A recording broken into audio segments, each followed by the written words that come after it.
Hoy vamos a meternos de lleno en uno de los conflictos que de verdad cambiaron el mundo para siempre, la Primera Guerra Mundial.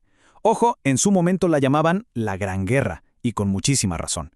Porque, a ver, no fue solo una seguidilla de batallas, fue un verdadero cataclismo, uno que literalmente volvió a dibujar el mapa del planeta y que marcó a fuego todo el siglo XX. Así que bueno, empecemos a desarmar este rompecabezas. Y esta frase, la verdad, le da justo en el clavo. Porque el impacto de esta guerra fue total. No se quedó solo en los campos de batalla, no. Caló hondo en la mente de toda una generación, en la psique colectiva.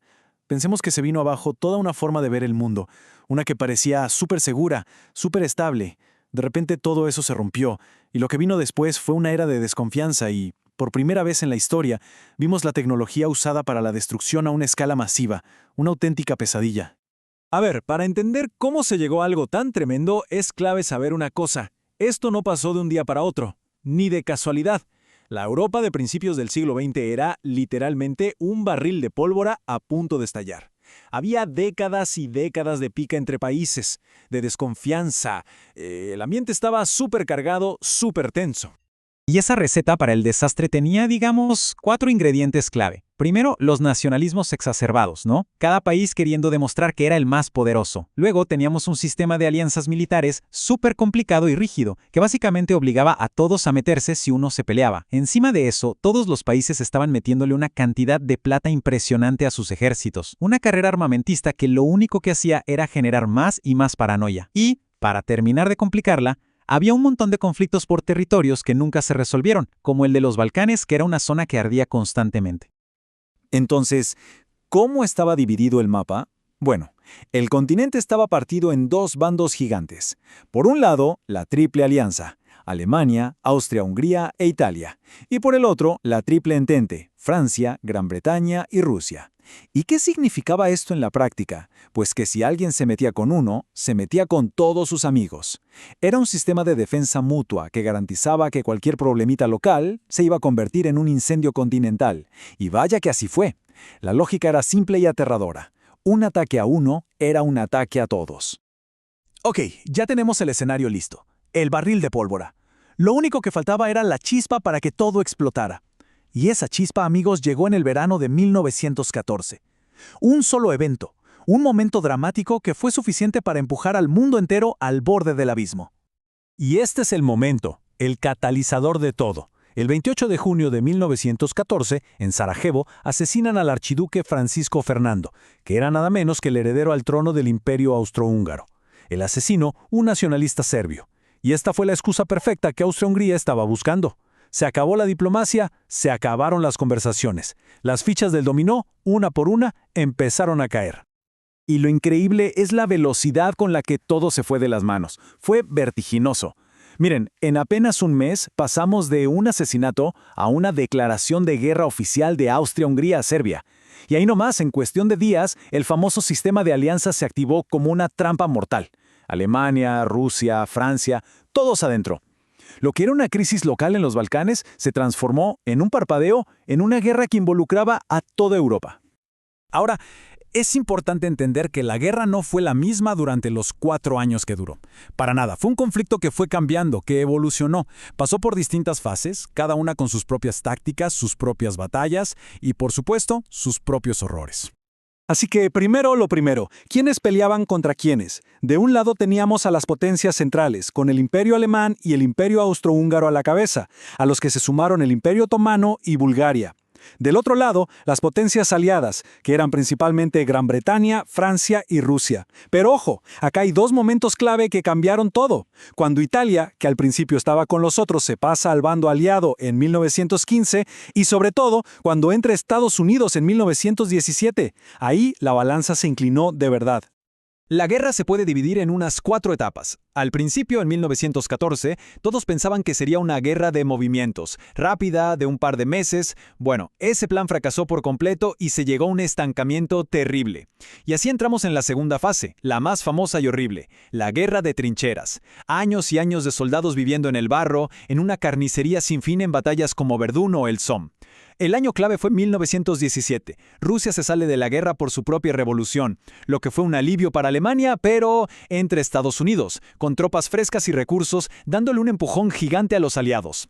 Y eso nos lleva a 1918, la ofensiva final, donde los aliados finalmente logran romper las líneas y forzar el armisticio. Bien, ahora detengámonos un momento para analizar algo fundamental. ¿Por qué esta guerra fue tan distinta a todo lo que se había visto antes? Y la respuesta tiene que ver con dos cosas. Primero, porque fue la primera guerra total de la historia. Y segundo, por la tecnología. Se desplegó una capacidad para matar que nadie había imaginado.